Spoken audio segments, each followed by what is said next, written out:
All right. I want to thank everyone for coming today. We have a very full house, figuratively speaking. Horace Mann is a tremendous sponsor of Connecticut Association of Schools. So I want to start by saying that, and that Horace Mann's support for us helps us bring good programming to all of our members. So this is more than just Horace Mann coming and speaking to us, because they really are a true partner for administrators in Connecticut. So thank you for that.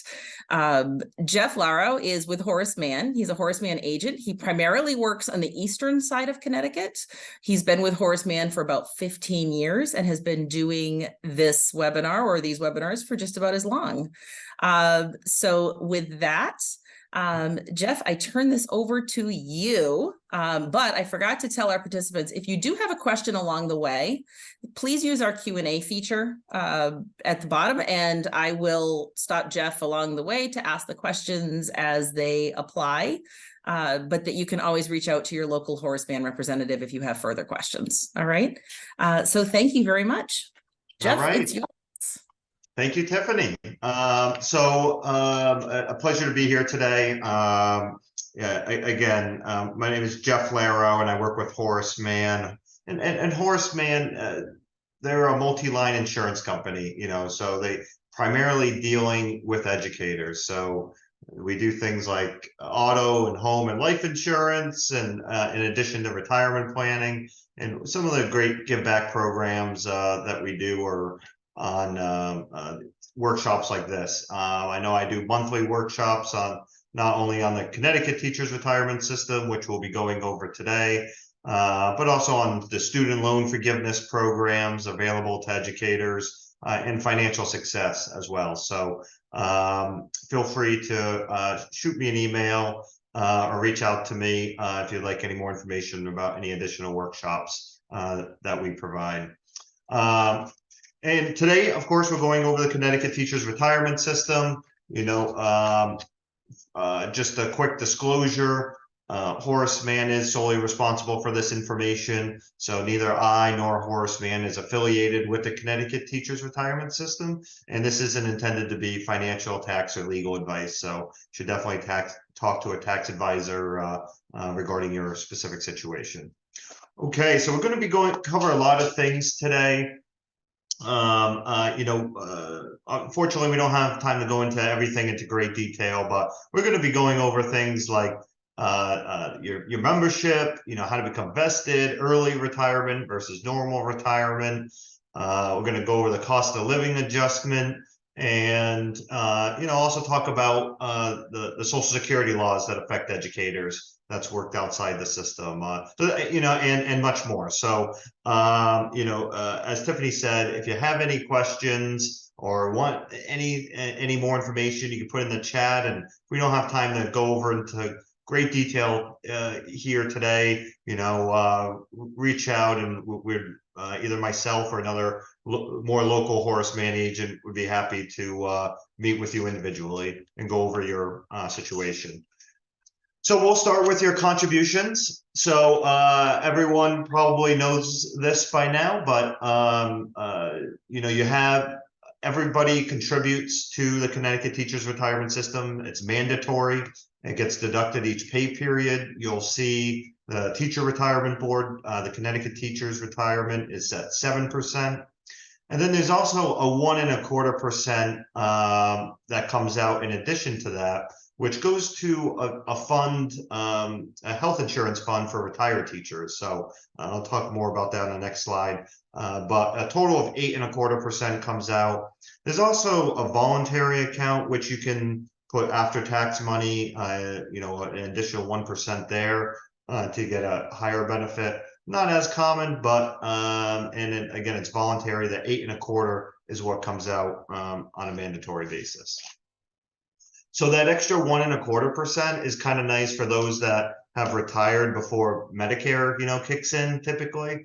This way they can get a subsidized health benefit. It's not as expensive as when they go into the system, and try to get it on their own a lot of times. So it's a great way for retired teachers to get affordable health insurance before, that Medicare kicks in at age 65.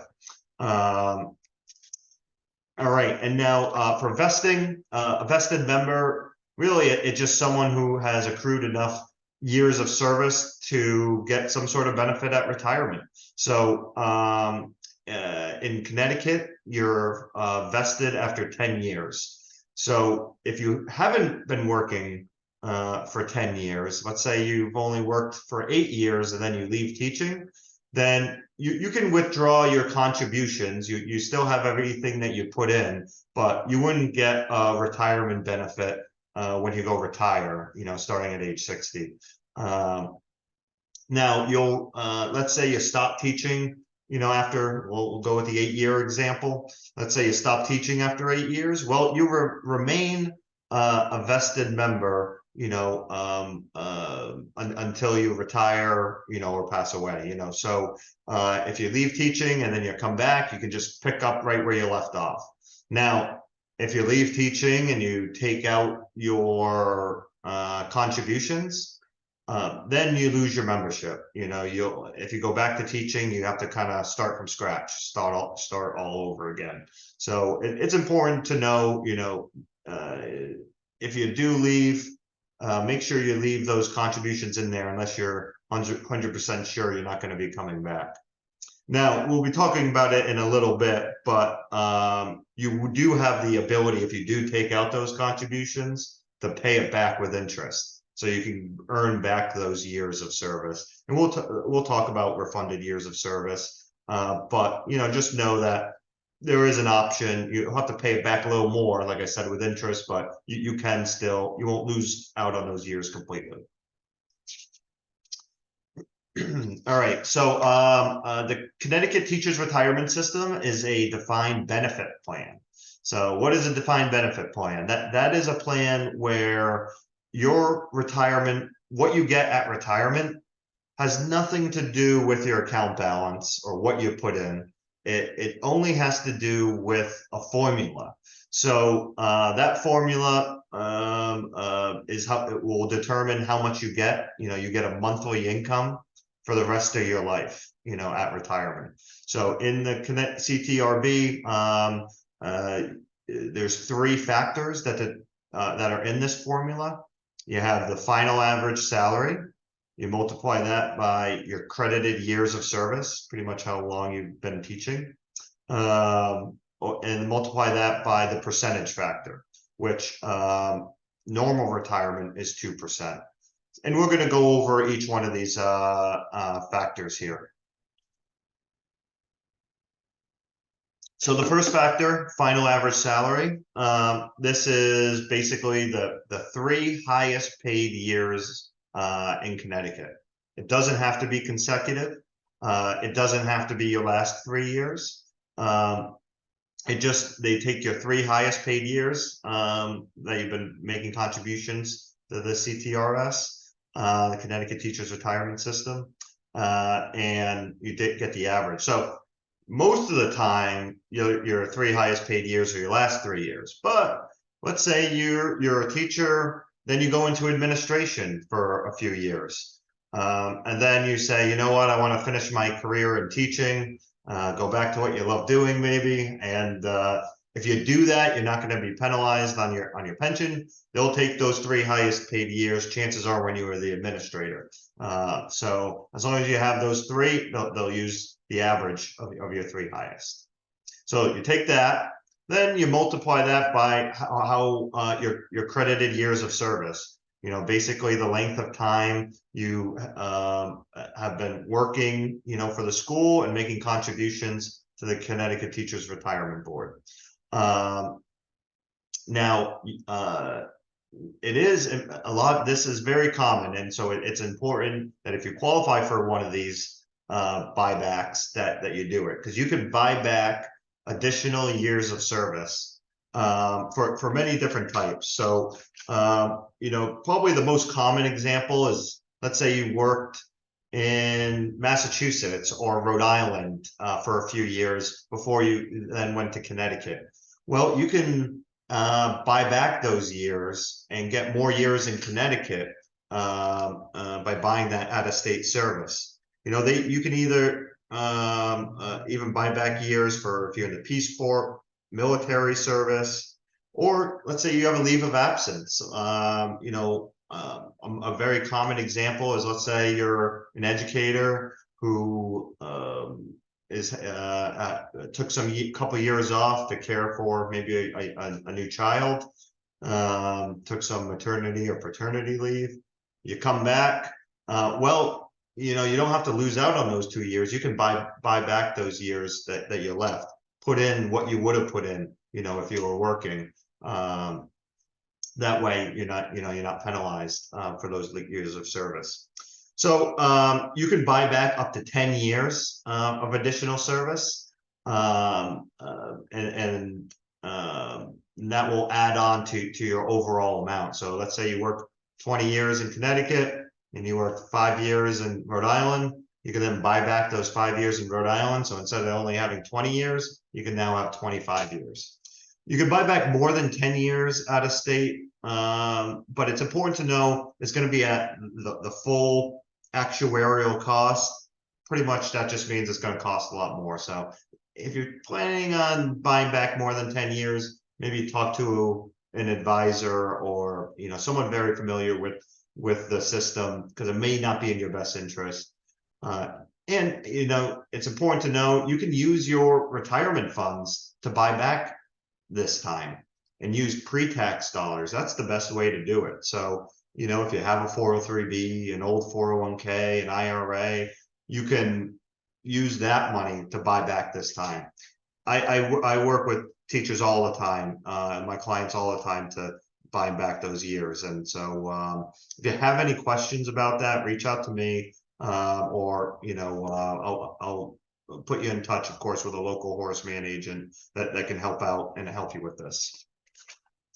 Okay, refunded years of service. I think I just mentioned this, but you can buy back previously withdrawn service. So that example of the teacher staying at home, caring for their kids. Let's say they instead of leaving their contributions in, they needed the money and took those contributions out. Well, that's fine. As long as you put those contributions back with interest, you can kind of pick up where you left off. So that is an option. All right, so I'm gonna real quick, next couple slides, talk just about the beneficiaries and what your survivors get. So it's important for everyone to know who you have listed on your beneficiary form for your Connecticut Teachers Retirement Board, the CTRB. So if you're not sure, you're definitely going to want to fill out that form to update your beneficiary. You can get that form online at ct.gov/TRB for Teacher Retirement Board. And I have that link and that information later on the slides too. But or reach out to me or any of your local Horace Mann agents. We can send this over to you. Just make sure you fill that out, because I've seen times where an ex-spouse was listed, or heard of times, or a parent that's passed away. So as your life changes, this might be something you don't think about necessarily first thing, to update your beneficiary, but it's important to do that. You can name a person or a trust as your beneficiary. Jeff, can I ask you a question? Somebody asked, are you able to, there I go. Are you able to buy back out of state years if you cashed out and invested outside of TRB? Yes, yeah. If you worked as a teacher or an administrator and put money, let's say you worked in Rhode Island and you contributed to the employees retirement system of Rhode Island, you can buy back that out of state time. So now the rule in Connecticut is you have to work 2 years in Connecticut to buy back one out of state year. And in Rhode Island, you could take that TIAA money and invest it however you want. But, you know, now Tiffany, now that I'm listening to your question, I think the question is if you take the money out of the actual pension and you're no longer a vested member in that out of state, then actually the answer is no, you can't buy back that time because you're no longer an active member. Rhode Island, it's tricky if Rhode Island was the question, because you can, they have a hybrid system, so you can invest that TIA money, that's no problem, as long as you are a member in that Rhode Island. You want to make sure, because that's part of the buyback, the form that the Connecticut teachers retirement requires. They have to sign off on those years of service. So the question didn't specifically speak to didn't speak to a specific state. So does it vary by state, or should they consult with somebody for the specificities? Well, they have to be that out of state has to sign the Connecticut form to buy back, and it has to list their time that they worked out of state. As long as that out of state board signs off that they worked at that time and they have record of them working at that time, they'll be all set. That's all that's required on the Connecticut Teachers Retirement Board. Great, thank you. Okay. All right, so last slide on the survivorship benefits.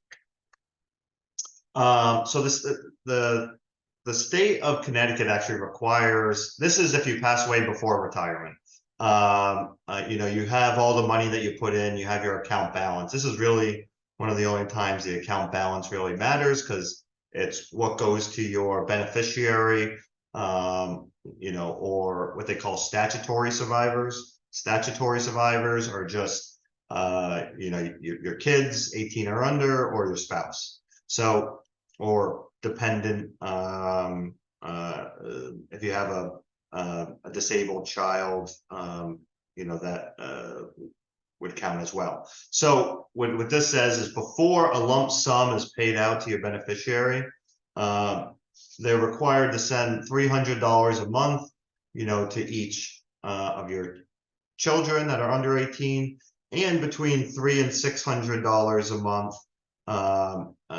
goes to your surviving spouse. So they say between $300 or $600 because it starts at $300, and then you get an extra $25 for every year of service that you've worked up to 12 years. Then they max you out at the $600 a month that would go to your spouse.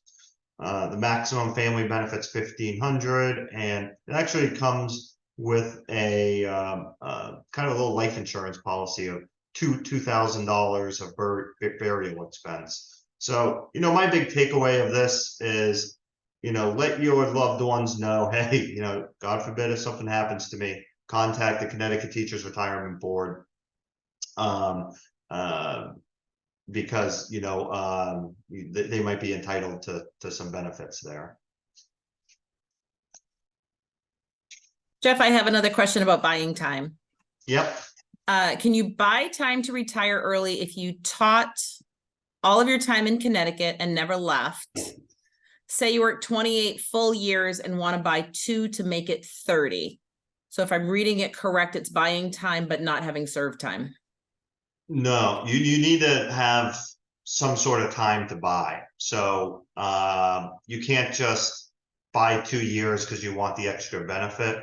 You would have to have a qualifying event, you know. So if you were a long-term sub and you were certified at the time, that would work. Or, you know, you worked out of state, you know, or, you know, like we mentioned, but you can't just buy back 2 years because you want to get to 30. Good question. Thank you.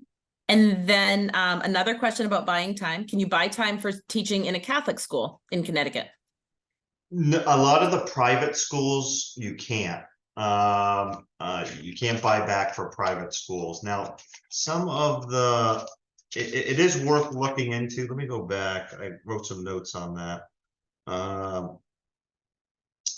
You know, because private and parochial schools you can't. It has to be public service, like a public school. Okay, and then a question jumping ahead to when you were talking about survivor benefits. Can you explain statutory survivors? Yeah, so that is either your spouse or your kids. So the 300 a month would go to each minor child under age 18. $300 a month would go to each disabled child, even if they're over 18, as long as they depend on you. And then between 300 and 600, as I explained, would go to your spouse. So this is what gets paid out to them, before paying out the, any lump sum to a beneficiary. So this is while you're working, what would go to them if you passed away. And keeping with the theme, somebody asked the question, what if your beneficiaries are of adult age? So your children are legally adults. Well, so then it would go by who your beneficiary is that you have listed. So that would mean you don't have a statutory survivor. So whatever your account balance is that you have put in would just go to how you elected as your beneficiaries on your beneficiary form. Thank you. And I'm jumping back to questions about buying back time. Yeah. So can you buy back day-to-day subbing years in public school? And then there was also a question about buying back time for long-term sub positions. So maybe if you could speak to daily sub, long-term subbing, and also many districts now have building subs, which are there all year. And I'm not sure if there's a differentiation there. Yeah, there's let me pull up the form because I definitely want to make sure I'm telling you the right thing. My gut reaction is you have to be a long-term sub and be certified at the time. So I believe the day-to-day would not count. But if you were there, and I'm going to share the screen on the form in just a second. Let's see. So the teacher's retired. Well, I'll share it. Here's the form that you would fill out for substitute teaching service in Connecticut public schools. You could purchase 40 or more days of service as a substitute teacher. Teacher means any teacher, permanent substitute teacher, principal, assistant principal, supervisor, assistant superintendent. A permanent substitute teacher is one who service is as much as at least 10 months of the year and employed on the first working day of each month and employed at least half of each month. So it kind of tells you how it works. Let's see. And then this is just how that you would fill it out. If you're unsure, I would just go ahead. It doesn't hurt to get this filled out, have your school district sign off on it, send it in and see if it gets approved. But I would also, there's a lot more information on the Connecticut ct.gov/TRB. Use that as a resource because that I found that their website's very, very good and can kind of go into that granular detail. Okay. I think we just kind of went over this. So let's get into because I know we're already about half an hour into this. Let's get into how much you'll receive and how to get to normal retirement. So there's two ways to get to normal retirement. You have to be at least age 60 with 20 years of service. And that should say of Connecticut service. So you need 20 years of Connecticut service and be age 60 or any age with 35 years of service. So if you have 35 years, at least 25 have to be in Connecticut. So if you bought 10 out of state, that works. And then that's how you get to that 2% factor. So as long as you're age, now some people let's say you have 20 years and you're 50 years old. Well, if you really wanted to wait, you could wait till age 60 and then get full retirement at that point. If you stopped working, you would remain a member. So how does it work? Let's say this teacher makes an average final salary of 65,000. You know, they've got 5417 a month that comes in with that 65,000 salary. Well, they have 30 years of service. They qualify for the 2% factor because they're 60 years old. They're age 60 with at least 20 years. So that would be 60%. So if you take 60% of that 5,400 a month, that's 3,250. That's what the maximum they would receive at retirement for the rest of their life. Now, it is important to see what is the gap. You know, so now once they retire, they'll be getting $2,167 less per month for the rest of their life. So that's really where you really want to save extra for, you know, whether it's a 403B, Roth IRA, what have you. Those extra savings is what's going to fill in that gap, because it'll be tough to live off, you know, obviously just 60% or make that adjustment. So 3,250 is the most that you would be able to get in that situation. And that's plan N. So you would get 3,250 for the rest of your life. If you pass away, there's a question mark here. Does your beneficiary receive anything? And the answer is it depends. Because what they do is they'll take 25% of whatever you received in retirement. They'll take 25% of that and they'll subtract that from your account balance. So let's say, and your account balance is what you see on the statement. So this is the only other time that account balance matters. And again, you know, you pass away, they'll take 25% of whatever you received before you passed away in retirement, subtract that from the account balance, your beneficiary would receive that amount. Typically after 4 or 5 years, you know, they don't receive anything, because you'll receive, you know, 4 times more than what you put in. Now that's plan N. Now there's plan C. So plan C is nice for someone who might want to make sure that this money comes in for that long of time. So if, especially if maybe your health isn't that good, or, you know, your spouse depends on this income, you know, you can have it where you can make sure that this money comes in for 5, 10, 15, 20, or 25 years. So if you choose the 20-year option, you'll see instead of receiving 3,250, you receive 3,071. So you receive what, $180 about less per month. But if you, let's say you pass away in 12 years after retirement, for the next 8 years, your beneficiary, whether it's your spouse or kids, they'll receive 3,071 for the rest of their life. I mean, I'm sorry, for 8 more years till the 20 years is up. So they'll receive that full amount. Now, if you pass away in year 21, they won't receive 0. So they'll either receive your full amount or 0. So obviously, the longer you guarantee that money to come in, the less you get per month. Jeff, I have another question, and it may be jumping ahead a little, but is there any benefit, or is it even possible to roll 403B funds into your total contributions to the state of Connecticut? I don't believe so. I haven't had any experience with that. You know, I did remember a couple years ago they had that option, but so I guess it depends. I wish I had more information with you about that, but it's very unusual for people to do that, in my opinion, especially, you know, where interest rates are now. I don't come across that too often.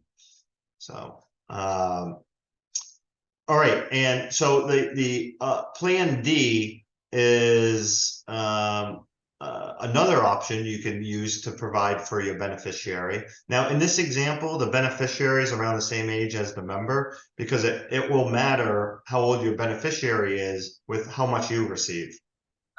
How it works is you'll receive in Plan D, and maybe instead of 3,250, you get 2,883, and then when you pass away, your beneficiary will receive that full amount for the rest of their life. Now you can choose, either they'll get 100% of what you've invested, 75%, 2/3, half, or 1/3. So the lesser amount that your beneficiary receives, the more you get for the rest of your life. So you know, if you, now of course, if you chose like your child as your beneficiary, instead of this only being, you know, $300-400 a month difference, it'd be much more, because they're planning on paying this money out based on your beneficiary's age, not yours, because they have to pay it for the rest of their life.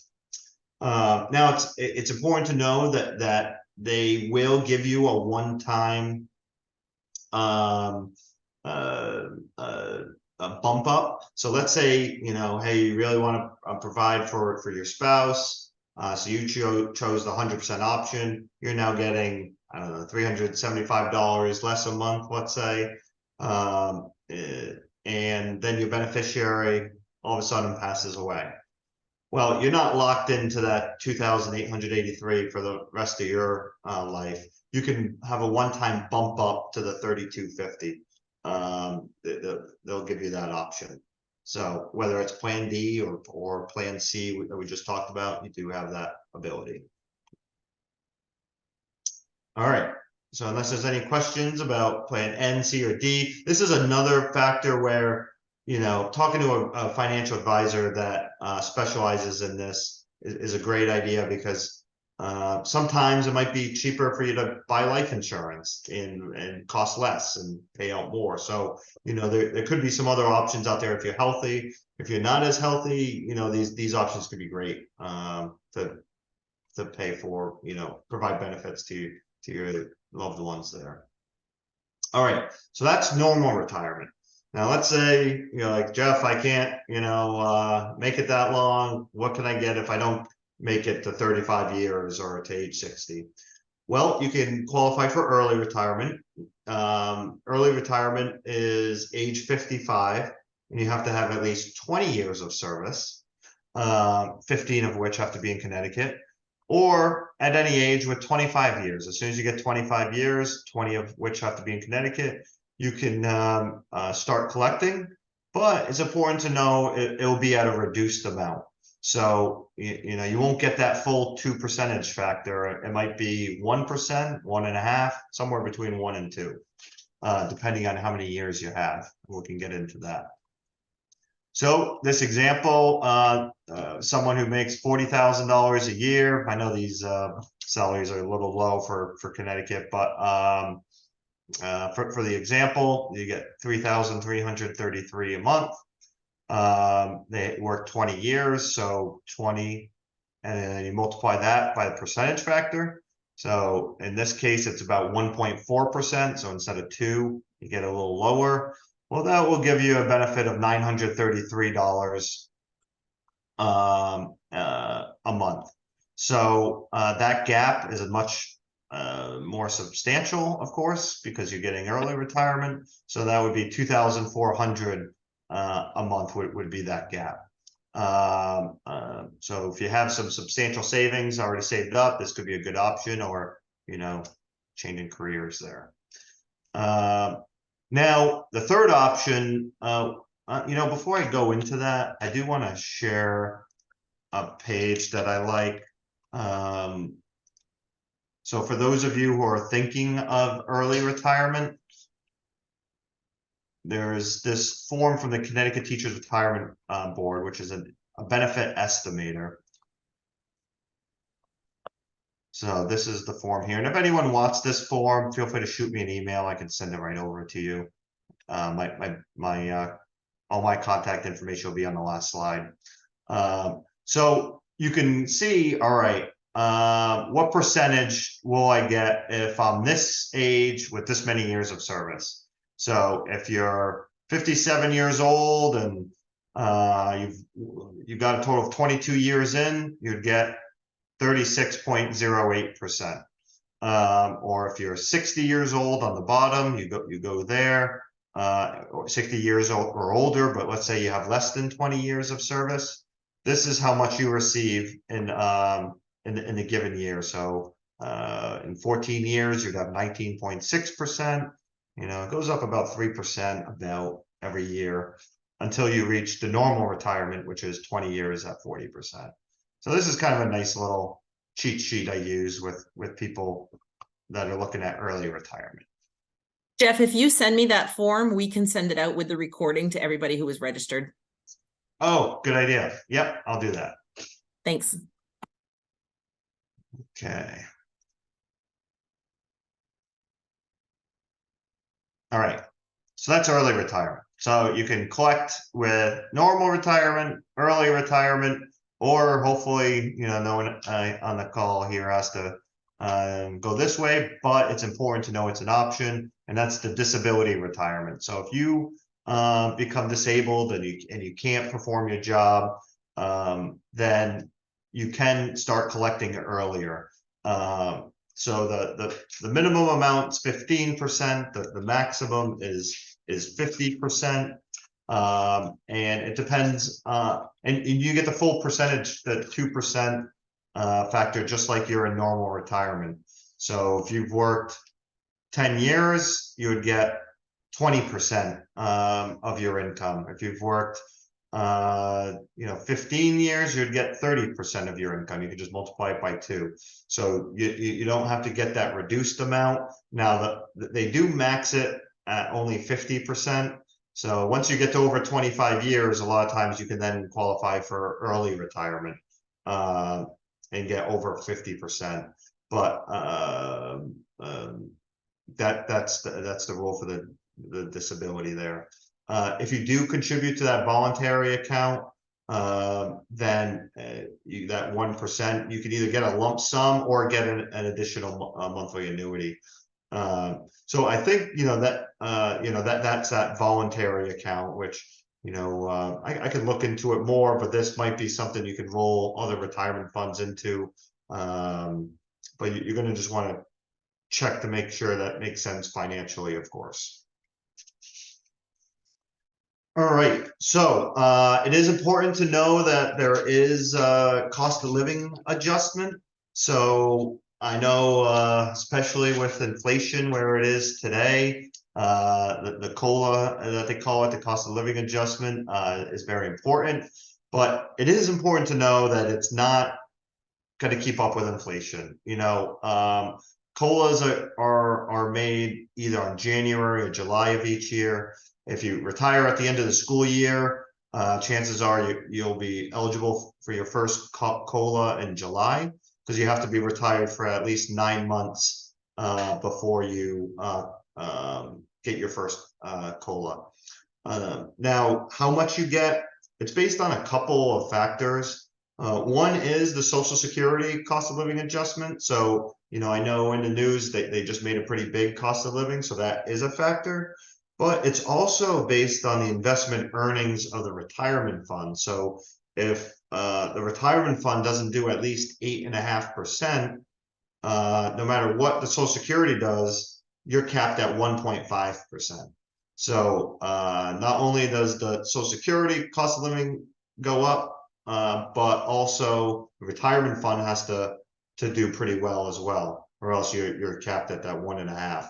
They say the maximum 6. I don't know if that's ever earned it, but my big takeaway from this would be it's going to go up a little bit, but it's not going to keep up with inflation, chances are. So that's the cost of living adjustment. All right. So we may have some more questions about this, which I'll be happy to ask. I am pretty well versed in these two laws that affect teachers. So go ahead. Do we have another question? Yes. Someone asked, I worked at Connecticut Junior Republic for 6 months before my first teaching job. I have 29.9 years in since I started my Connecticut teaching career. Can I use my time at Connecticut Junior Republic or CIR to buy the 1 month I need? So that's definitely something we can look at on a case-by-case basis. I'm not as familiar with the Connecticut Junior Republic, but we'll have to go on the Teachers Retirement Board and see if that's a qualified service. I'm not familiar if that would count or not, but if you meet with your local Horace Mann agent, or I'll have the Connecticut Teachers Retirement System information there. You can always call them as well. So for those specific type questions, I think it's best to meet individually and to look into your situation there. All right, so with the Social Security benefits, members, of course, if you're paying into CTRB, you're not paying into Social Security, and that's all of Connecticut. Now, you can get some Social Security benefits if you've worked outside the system. So let's say, that teaching is a second career, or you've, worked part-time or full-time in other places. You can get some Social Security, but it's important to know that your benefits may be reduced. And it's also the case, let's say you have a spouse that's put into Social Security. Typically, you could take advantage of their Social Security benefits, especially if they passed away and you were entitled to it. But it's also, again, those benefits will be reduced. So how much will they be reduced? There's the windfall elimination provision, and I'm going to share another form because, and this is, this form it has more information on the Connecticut teachers, on the windfall elimination provision, but also has this chart.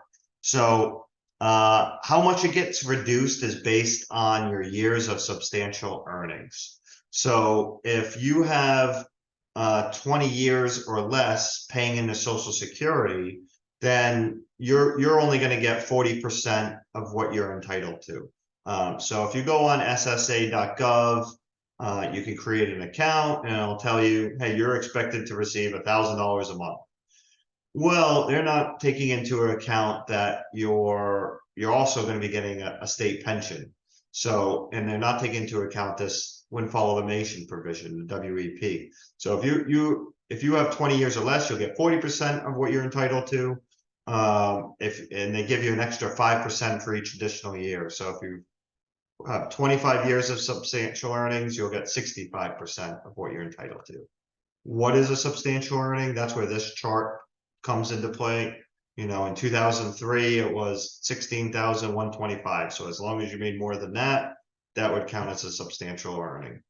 And now it's, close to 30,000 a year. If you have 30 years or more, it won't be reduced. I know it shows on this chart 90%, but it right here we'll talk about if you have 30 years or more, we won't reduce it by that 90%. You'll get everything you're entitled to. Now there is also a little guarantee in there for those of you who, let's say you have a lot of Social Security and a very small pension, you only get your 10 years in. Well, their guarantee is they're not going to reduce your Social Security by more than half your pension amount. So you don't have to worry about getting this big, 50% reduction on your Social Security if you've only have a small Connecticut teacher's pension. So if you take half your pension amount, that's the maximum amount that your Social Security can be reduced by. So that's the WEP. Let me go back to the slide. So the government pension offset says, all right, if you're entitled to your spouse's benefits or an ex-spouse's benefits, then you have to take 2/3 of your pension amount and subtract that from whatever you were entitled to from Social Security. So you take 2/3 of your pension, subtract that from your Social Security benefit, from your spouse, and that's what you'll receive. So a lot of people that are getting, 70, 75% of their income through their pension, and probably won't get anything for their government, for their spousal Social Security because of the GPL. So those are the two laws that affect educators in Connecticut.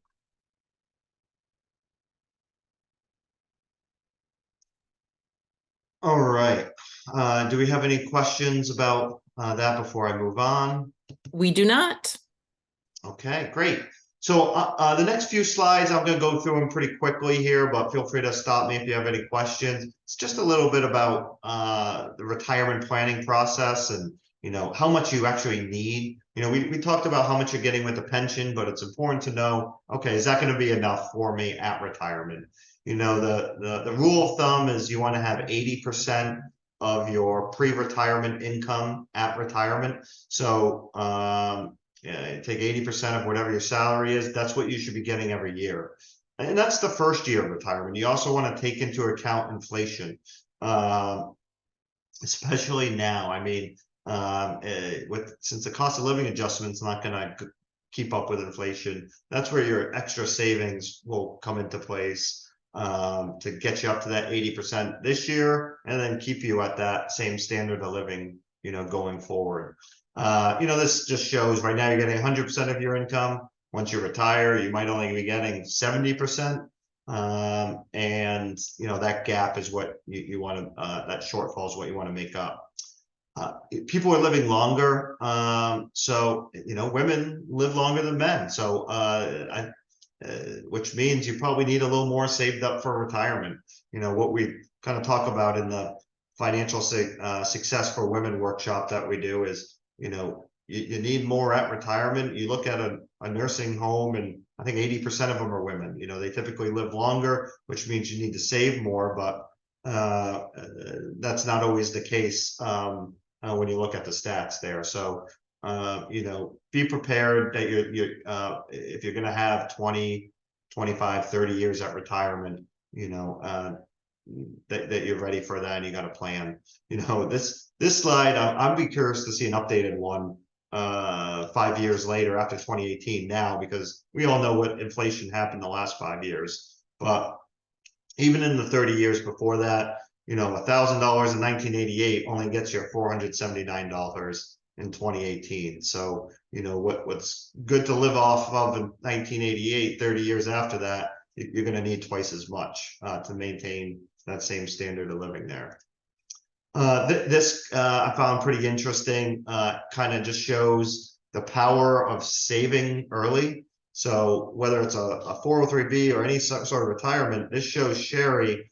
She started saving to her retirement fund right away, $4,000 a year for 10 years. So she did 40,000 total, starting at age 25. So from 25 to 35, with a 6% return. Let's say she never put any more money in, she would have 321,000. When she turned 65. Now Lauren, she started a little later, started at age 40, put that same 4,000 in, but for 25 years, all the way up till retirement. And so she put in over twice as much, 100,000, and she never caught up to Sherry. She had a good nest egg there, 233,000, but that's where you can really see the power of starting early. So, just the sooner you start, the better. Some other considerations to think about, as you're planning for retirement.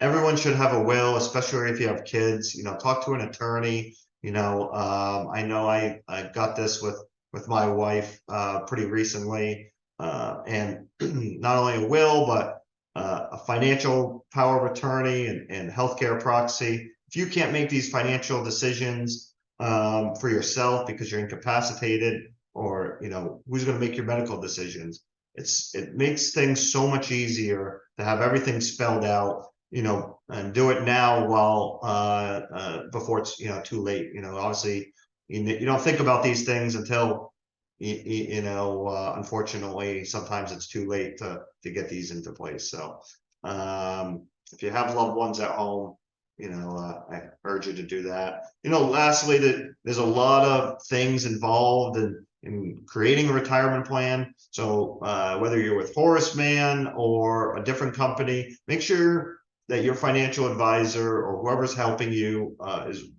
knows the Connecticut teachers' retirement benefits inside and out, knows how those two Social Security laws, and also takes into account what kind of lifestyle you want to live. Do you have health insurance? How much that will cost? Are you going to continue working? There's a lot of things that come into play that I know I help my clients out with. So that, and for that reason, don't think about retirement as an event. I want to retire in 10 years, but it's a process, and usually you have constant tweaking over the years. Here's a great resource. I know I referenced this before, but some of those questions maybe I was unable to answer. You can maybe find on this ct.gov/TRB. Great first place to look, and they're actually pretty good at the retirement system, and helping out. I found them very helpful. I've worked with other pension systems in other states where they're not helpful at all. So feel free to try that toll-free number there as well. All right, so in conclusion, I really appreciate everyone staying on the line here. I put my contact information on here, but there's several Horace Mann agents all over Connecticut. I work with most of Windham and New London County, but we've got agents all over that can help you. If you want any more information, feel free to use this QR code. Take out your camera setting, put it on that QR code, put down your information, and enter your school district, and either myself or your local Horace Mann agent can reach out and answer maybe some of those more specific questions that you had. Really appreciate the time here, and I'll open up for questions. Jeff, we have one more question that was in the Q&A, and that's, can you collect your pension if you retire out of the country? Yes. Yep. Now, you just make sure that you have a bank account that they can put that money into. But yeah, I know I have a client that's in Spain that collects. So yeah, you're not, or Canada. So yeah, you can. Great. I'm leaving it open for questions, but before people start to log off, I just want to remind everyone that we will email a recording of the presentation and the form that Jeff referenced in the presentation to everyone who registered today. Every area of Connecticut has a Horace Mann agent who can help you with your retirement planning, your insurance needs. If you can't figure out who yours is, please reach out to Jeff and he can help direct you to the right person. Or if you have any other questions, Jeff's information is on there, but if not tomorrow, then Monday, you will receive a recording of this. All right. At this time, I don't see any other questions. So wondering about leaving my current position, but not collecting until 60. So could you speak to somebody who's deferring, who's going to maybe step away for a while? Yeah, and a lot of people do that. So you remain a vested member, and if you don't collect the early retirement, you can get that full retirement benefit as long as you wait to start collecting until age 60. So you won't, if you don't work, you don't get an additional 2% per year, of course. But if you wait till age 60, you can then get your full retirement then. A lot of people do that. And then another question, can you talk a little bit about section 218 or 218 agreements? Can you be any more specific? Which agreement you're talking about? I'm not sure. Because the person, okay. To the person asking the question, that may be a good one to reach out and connect on, because it seems very specific. Yeah. And you know, obviously, you know, a lot of us Horace Mann agents, we may not have the answer right at our fingertips right away, but we do have some great resources where we can find out that answer for you. So yeah, that's a perfect situation of, hey, you know, put down your information with this QR code, you know, maybe send a little note there, and we'll get that figured out for you. Thank you. And then our last question, well, it's in the Q&A, but it's not really a question, but somebody said, thank you. This was super helpful. Oh, awesome. Good. And Michael, did you have something to add? I'm just going to introduce myself. I'm an agent as well, down in the middle to the lower end of Connecticut. But I think that, you know, all of us, that was our job is to know the state teacher retirement inside and out, and know where to get the answers for you if you need any assistance. We've got the software right on our computer, so we can sit down with you and assist you with any what if scenarios. If you want to retire in 10 years, 5 years, or tomorrow, we could probably get that answer for you depending on the date that you had. As well as there was a question about, you know, we'll use 403B money into retirement.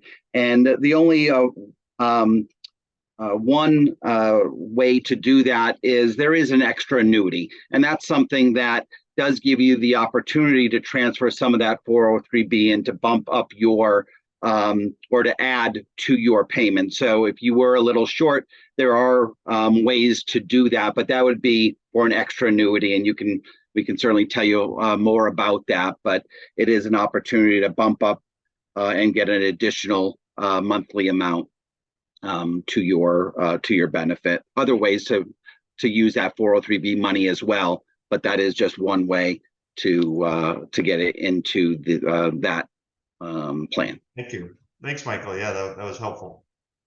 All right. Thanks again, guys, and I really appreciate it. Great. Thank you so much.